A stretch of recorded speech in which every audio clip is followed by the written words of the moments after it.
Bienvenue sur OM5 si vous venez juste de nous rejoindre. Lénaïque avec vous et Lamia Essemlali qui est la présidente de Sea Shepherd France. On avait invité aussi Paul Watson mais il parle anglais alors j'ai préféré garder Lamia avec nous. C'est ce Paul Watson qui est l'éco-warrior de Sea Shepherd. Eco-warrior, pour celles et ceux qui ne comprendraient pas, eh bien, c'est le guerrier un petit peu écologique. Alors, vous l'avez certainement vu dans les informations. En tout cas, ensemble, on va présenter l'émission de cette association, cette ONG, et puis on va parler aussi de quelques antennes qui sont dans les Outre-mer. Ben oui, on est OM5 TV ou on ne l'est pas. Alors, Lamia, bonjour. Bonjour. Merci d'avoir accepté mon invitation. Et tout de suite, moi, ce que je te propose, c'est de regarder Paul Watson. Il souhaite un bon anniversaire à l'antenne Nouvelle-Calédonie. Et puis ensuite, on va parler un petit peu de tout ça. Happy anniversary to Sea Shepherd in New Caledonia, and it's an incredible area of the world and a very important part of our ocean. And I applaud each and every one of you for all the effort and work you're putting in towards protecting that environment, which of course contributes to the protection of our ocean worldwide. Thank you very much. Merci beaucoup. Voilà, le message est clair, hein, c'est la protection des océans. Alors, des antennes dans les Outre-mer, il n'y en a pas tant que ça en fait. Il y en a une à Tahiti depuis le mois de février, début février. Il y en a une en Nouvelle-Calédonie qui a un peu plus d'1 an maintenant. Il y en a eu une à La Réunion. Et puis, celle de La Réunion, c'était un petit peu mise en sommeil. Non, mais en fait, l'antenne de La Réunion, c'est un peu particulier parce que l'objectif, à la base, n'était pas forcément de développer un groupe local ou une antenne locale comme on le fait ailleurs. C'était plutôt d'essayer de monter une opposition à la chasse aux requins qui a lieu à La Réunion, dans un climat très, très compliqué, très électrique.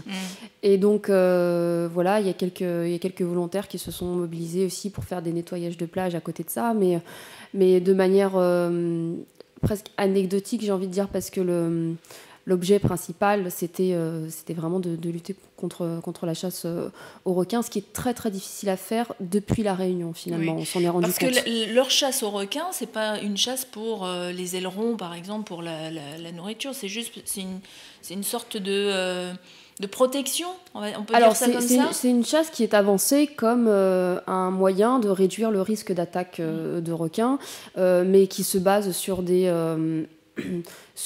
surtout sauf sur des faits, puisqu'on a l'expérience aujourd'hui et le recul suffisant pour voir ce qui a pu se faire, par exemple, à Hawaï ou même en Australie. Même si en Australie, il y a des programmes de chasse, on sait qu'ils sont inefficaces. C'est pas en tuant les requins en plus dans un milieu ouvert, parce qu'on va tuer les requins jusqu'à quand? Enfin, je veux dire, les requins qu'on tue sont remplacés par d'autres.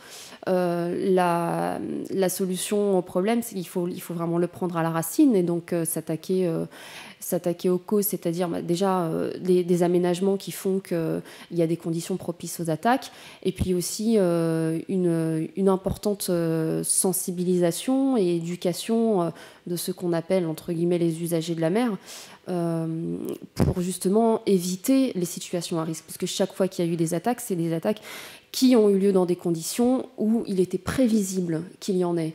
Donc voilà, il y a un énorme travail à faire à ce niveau-là.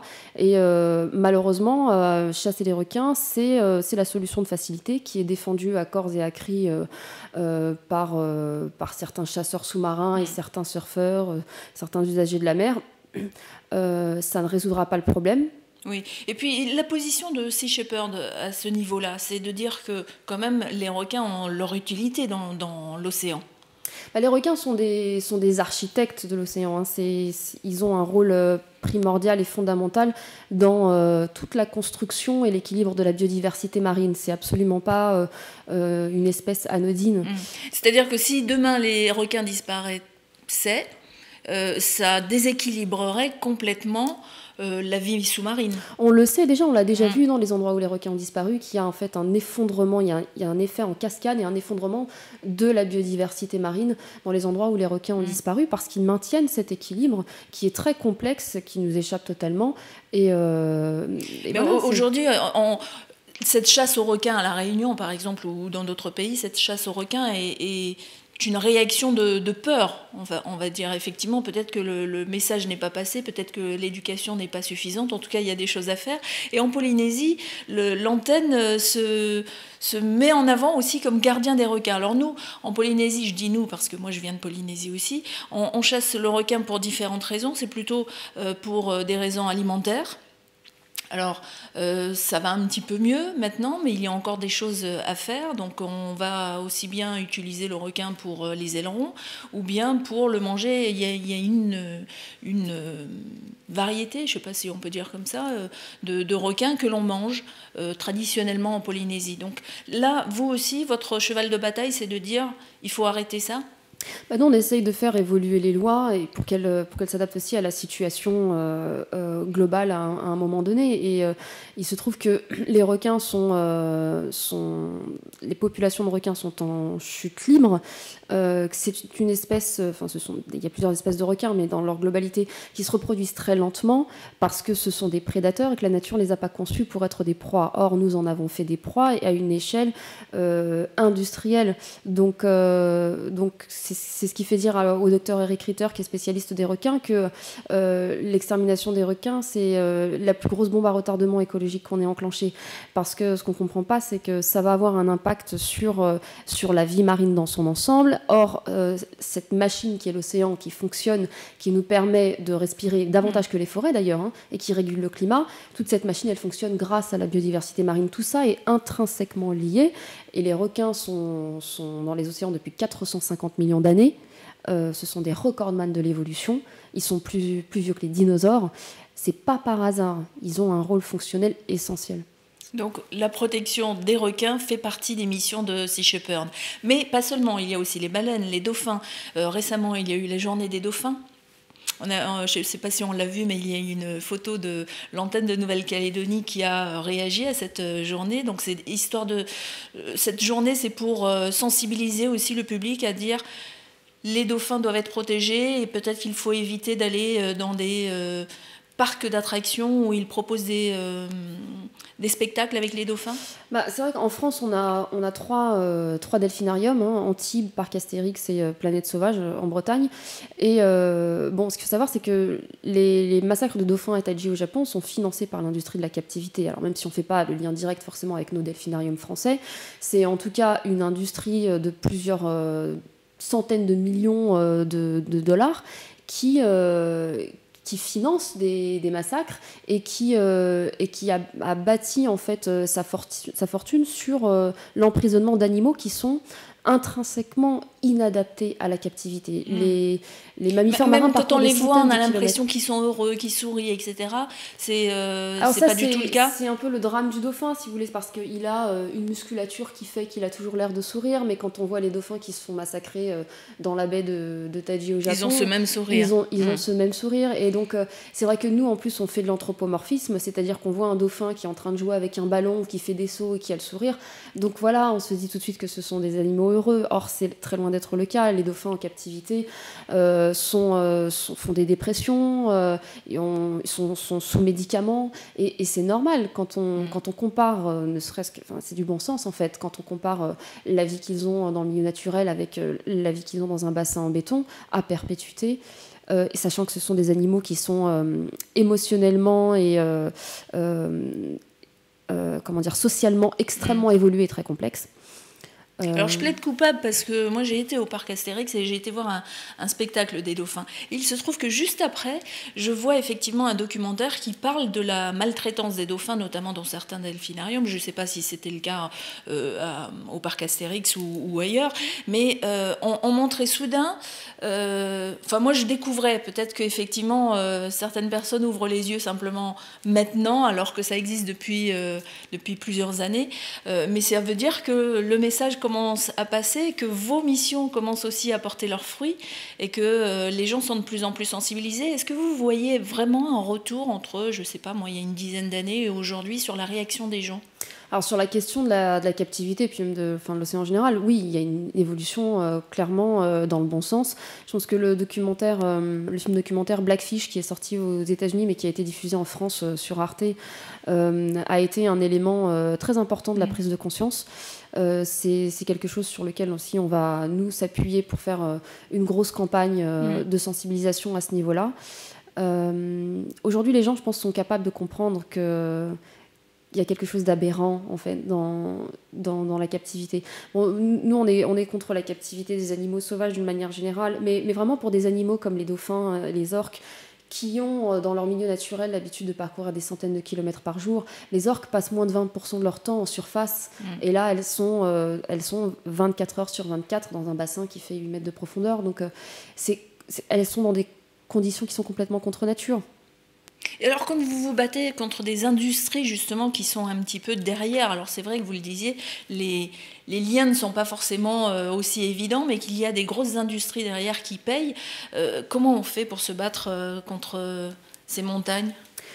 C'est vraiment David contre Goliath, hein, mais nous on a l'habitude, je viens de nos missions depuis maintenant 11 ans en Antarctique contre la chasse baleinière japonaise, c'est vraiment typique de ça, hein. Le Japon c'est la 3e puissance économique mondiale, on est une petite ONG, on reste une petite ONG, même si on agit dans de nombreux endroits du monde. Et il y a vraiment un deux poids, deux mesures, parce que d'une part en termes de moyens financiers, et aussi parce qu'on est dans un monde avec une justice à deux vitesses. Ça s'est illustré à de maintes reprises, et le cas le plus flagrant, c'est quand le baleinier japonais Shonan Maru a coulé un de nos bateaux, et qu'il a eu à répondre à ça devant personne. Wikileaks avait d'ailleurs sorti des câbles de communication entre le Japon et l'Australie. Ça veut dire que sur la mer, sur l'océan, il n'y a pas de règles, il n'y a pas de droit, de zone de droit. Juste pour terminer là-dessus, les communications, le gouvernement australien assurait le Japon qu'il sortirait blanchi de toute enquête sur cette collision. Donc c'est pour vous montrer à quel point il y a une justice à deux vitesses. Et effectivement, en mer, il n'y a pas d'autorité suffisante, surtout en haute mer, pour faire respecter les lois, pour surveiller efficacement, pour appliquer des sanctions dissuasives. Ça reste une zone de non-droit à l'heure actuelle. Oui. Ou alors, si c'est dans une zone française, peut-être que ça sera un petit peu plus simple. Alors les eaux territoriales, c'est encore différent, mais même dans les eaux territoriales, finalement, les moyens qui sont mis en œuvre pour surveiller les eaux territoriales sont dérisoires par rapport aux enjeux. Alors aujourd'hui, vous avez besoin de quoi encore au sein de cette ONG pour avancer, pour continuer à avancer, continuer vos missions ? Nous, on essaye de mener le plus de campagnes possible et d'être sur un maximum de fronts. Aujourd'hui, quand on compare à ne serait-ce qu'il y a 5 ou 10 ans, on a plus de bateaux, plus de campagnes en simultané, plus d'activistes, plus de volontaires. On a des milliers de personnes qui nous ont rejoints, etc. Et il y a encore toujours, malheureusement, des missions sur lesquelles on peut pas agir, ou sur lesquelles on est obligé de repousser à demain parce qu'on est limité en moyens. En fait, on est limité par le nombre de bateaux et le nombre de moyens, tout simplement. Mais vous avez parfois des mécènes qui vous font des cadeaux, des aides financières ? Alors, on est financé uniquement par les dons de monsieur et madame tout le monde. Et effectivement, on a 2 bateaux qui ont été offerts à l'organisation, notamment le Sam Simon, qui est donc, le producteur des Simpsons, Sam Simon, qui nous a offert ce bateau, et le Bob Barker. Et là, récemment, on a gagné à la loterie néerlandaise, ce qui nous permet de faire fabriquer un nouveau bateau qui va nous permettre d'être beaucoup plus efficace en Antarctique, et je l'espère aussi de ramener une partie de notre flotte ici en Europe.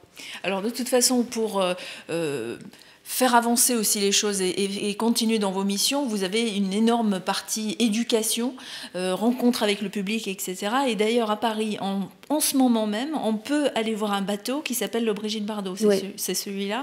Et alors il est au port du Gros Caillou à Paris, donc c'est entre le pont de l'Alma et le pont des Invalides. On y va, il y a des heures d'ouverture, bien sûr, c'est 10h, 13h pour le matin, 14h, 17h pour le soir, et vous avez jusqu'au 27 février pour aller voir ce bateau et rencontrer surtout les gens qui travaillent sur le bateau, qui partent en mission, donc ils pourront vous raconter comment se déroule une mission, ce qu'ils font. Voilà, on voit le bateau bateau en photo. Les visites sont gratuites, il n'y a pas besoin de réservation, on y va directement. Tout à fait. Et autrement, il y a aussi un site web, je vais vous le donner. Donc le site, c'est Sea Shepherd, donc SEASHEPHERD.fr pour le site français. Évidemment, il y en a un autre en langue anglaise. Il y a une page Facebook également, Sea Shepherd France officielle. Et puis, si vous avez envie d'aller sur la page du grand patron de Sea Shepherd, c'est Captain Paul Watson, c'est comme ça pour sa page Facebook. Et puis, il y a également une page Facebook, puisqu'on parlait en début d'émission des antennes de Nouvelle-Calédonie et de Tahiti. Eh bien, c'est Sea Shepherd Tahiti ou Sea Shepherd Nouvelle-Calédonie. Comme ça, vous pourrez, même dans les îles, participer aux actions de cette ONG. Moi, je vous réinviterai avec plaisir, puisque dans vos missions, il y a l'éducation. Donc, quand vous aurez envie de communiquer sur par exemple, sur la vie des dauphins, ou sur les requins, ou sur les baleines, eh bien, revenez avec un scientifique, revenez avec un membre d'un équipage. En tout cas, notre plateau vous est ouvert, et puis revenez quand vous voulez. Merci, ce sera avec plaisir. Merci, Lamia. Merci à vous.